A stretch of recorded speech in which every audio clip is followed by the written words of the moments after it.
ازيكم؟ كنت عملت فيديو من سنين طويلة اسمه اللوم والخطأ والمسؤولية، وكنت بتكلم فيه على فكرة ان احنا لما بنلوم الناس على حاجات حصلت في حياتنا فده بيخلينا ما عندناش مسؤولية تغييرها. النهاردة عايز اتكلم على موضوع المسؤولية بس من المنظور التاني بقى، هو فكرة مسؤوليتي انا عن تغيير حياة الناس التانيين. في ناس كتير بتجيلي بتقولي ان هم عندهم تصور ان المفروض ان هم يكونوا مسؤولين عن اهلهم، خصوصا لما يكبروا. لو الاهل كبروا وعندهم مثلا قدراتهم الجسديه ضعفت، مثلا مش مبسوطين من حياتهم، عندهم اكتئاب كده، والناس بيحسوا ان هم مسؤولين عن تغيير ده في اهاليهم.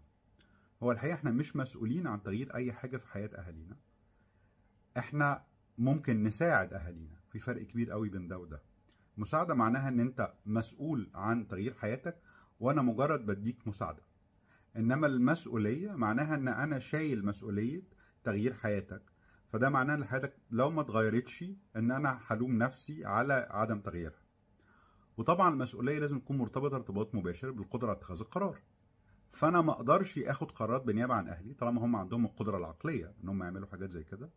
فعشان كده دوري في حياه اهلي اللي هم بابايا ومامتي والناس الاكبر مني هو دور مجرد ان انا اساعدهم لو هم عايزين حاجه، ممكن اقول على وجهه نظري او ادي نصيحه لو الطلب مني، انما انا مش مسؤول عن تغيير حياتهم ولا مسؤول عنهم بالشكل ده. انما انا مسؤول عن ولادي، مسؤول عن ولادي ان انا اخد بالي منهم، اربيهم، اعلمهم لغايه ما يوصلوا لغايه سن معين ويقدروا هم فيه يبقوا مسؤولين عن نفسهم.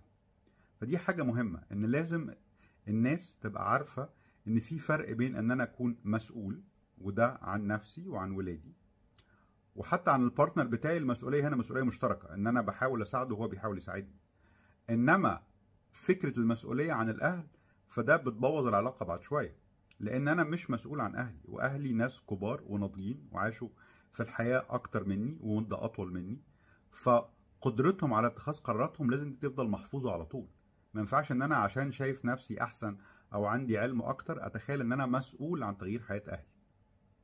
ودي واحده من اكتر الحاجات اللي بتعمل مشاكل في العلاقات بعد كده. فانت مسؤول عن نفسك، عن ولادك، انما انت مش مسؤول عن اهلك.